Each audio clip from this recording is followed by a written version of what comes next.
will be a ripple effect in all of this that we really haven't seen. Some banks actually posted that they're getting a $200 million write-off, or they're already considering it already as a loss, and it's really zero. That their investment in FTX is worth nothing already, which also brings to question the other cryptocurrencies that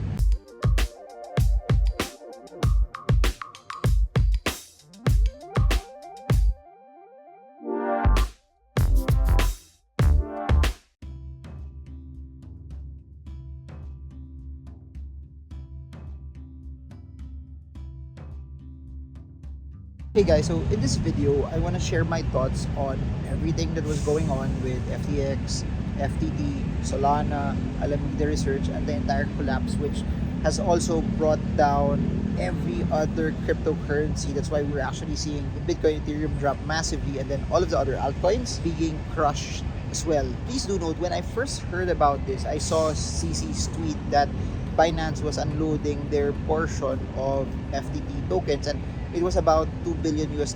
And when I already saw that, my initial reaction is this would be something not so good for FTT, because when a large institution sells about $2 billion worth, it creates a large sell pressure.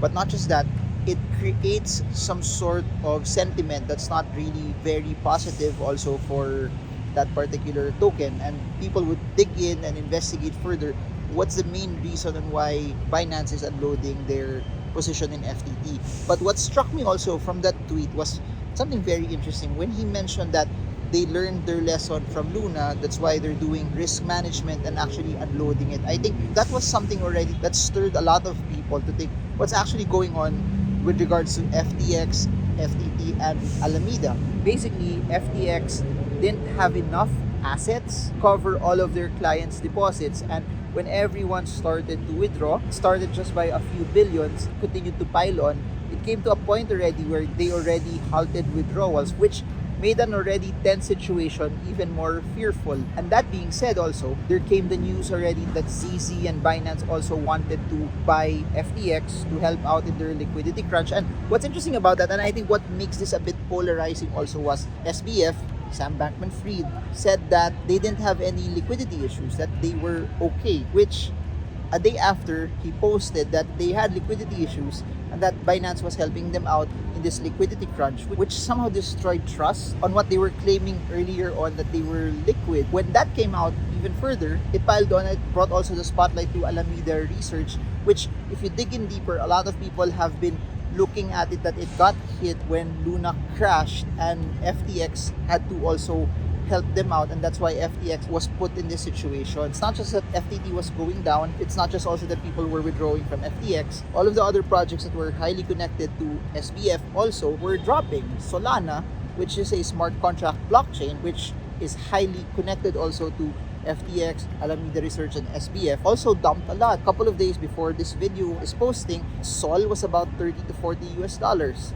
As of now, it has dropped massively from that particular point. What's even more interesting also is that CZ, Binance, them acquiring FTX, they backed out of it after doing their own due diligence, which is even more alarming because it actually means that there are things also that are scary from a financial perspective or from a business perspective, that it wasn't investable for Binance, that if they would come in, buy it, save it, bring more liquidity also, the issues that would come along being an owner of FTX would be even bigger. And if you add to the mix that they had more liabilities than the assets that they had, brings into question the transparency of centralized exchanges. Will this be over soon?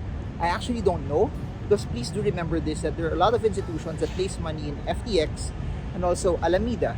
Some of them might have used other people's money to be able to invest in it, or to put in it, or to be able to lend to them, or also they also took out loans to be able to position in that. So there will be a ripple effect in all of this that we really haven't seen. Some banks actually posted that they're getting a $200 million write-off, or they're already considering it already as a loss, and it's really zero. That their investment in FTX is worth nothing already, which also brings to question the other cryptocurrencies, that FTX is the third largest exchange in terms of spot volume. And please do note this, that it literally crashed in less than 2 days. It became illiquid in 2 days. How could a company that's worth 32 billion US dollars become insolvent just a matter of 2 days. That, I think, has somehow brought a lot of fear, uncertainty, and doubt to the entire cryptocurrency market.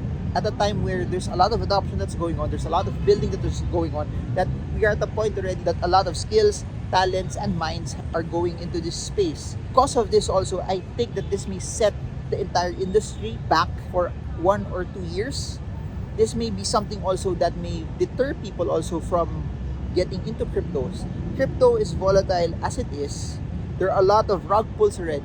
There are a lot of projects and tokens that are way below the ladder, that are in the top 500,000, 3,000, 4,000, 5,000, that are highly risky, highly volatile. But to see one of the top tokens drop, and to see one of the largest exchanges also drop by this much, and to have something that's worth 32 billion already drop this much, is something that's sad for the industry as a whole, especially for someone like me that believes so much in this industry. And if FTX did not go this route, they wouldn't be in this position. They over leveraged. They used money that wasn't theirs. They put in money and they collateralized even their own token, which I like what CZ said, that they never did that for BNB. They never used their own token as collateral, because it's just like printing money from scratch. They started to let it out. A lot of this could have been avoided also if they didn't overstretch themselves. They were more transparent also. It would not have blown up this big.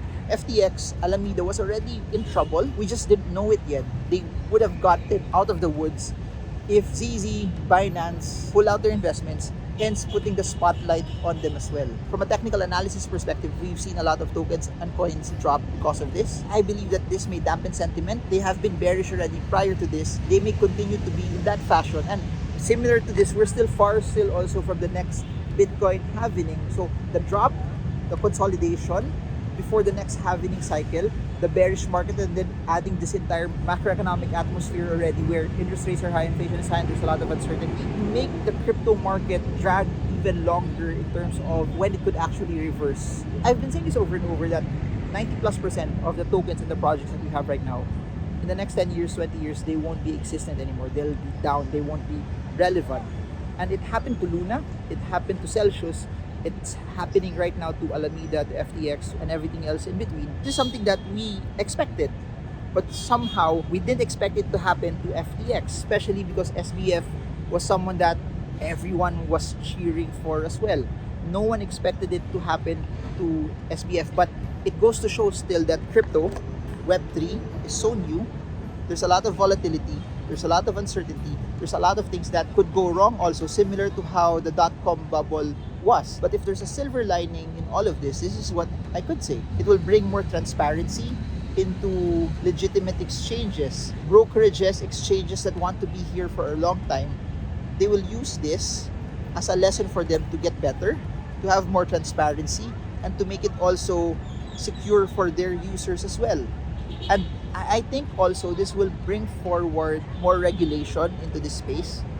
Because of this also, I think we're gonna see more tightening. Regulators in different countries also will push towards protection for retailers, for consumers, for people who are entering this space.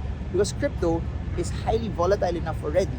It's massively volatile already, and then you add all of the rug pulls, you add all of the issues like this that's damaging. It will drive a hard case for more regulation, for more investor and user protection as well. Because of this incident also, it will cause the legit projects to thrive, to survive, and that's when we'll see the Amazons, the Googles of this world also start to also flourish. A ton of tech companies in the early 2000s crashed. Because of that, you saw the great ones like Google, Amazon start to emerge.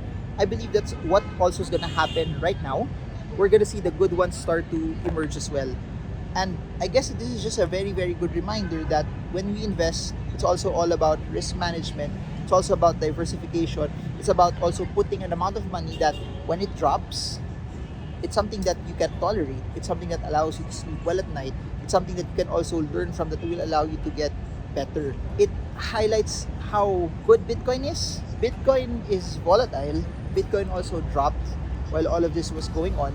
But you don't have issues like this. There's no centralized project or head that's actually running it. There's a lot to unpack into all of this. I'll try to share more about this as the days would go by. But in general also, this allows the industry also to get better because plugs and leaks like this also get fixed for it to become more mature also later on. At this point, it's still something that is more volatile, relatively riskier as compared to other traditional assets and other traditional investment. I hope that this was something that helped you. If you guys have any questions, I'm just here.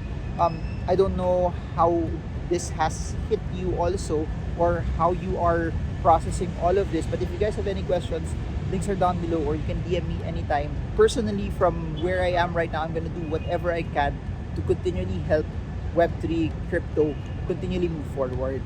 In spite of this hiccup, in spite of all of the volatility, in spite of all of the issues, I believe that this is still part of the future, and I'm giving the finest years of my life to be able to help this and to be able for this particular space to get bigger, better, stronger. So that's it for now. Marvingermo. I hope this video helps you trade well, trade strong, trade smart. See you all again soon, and God bless you all.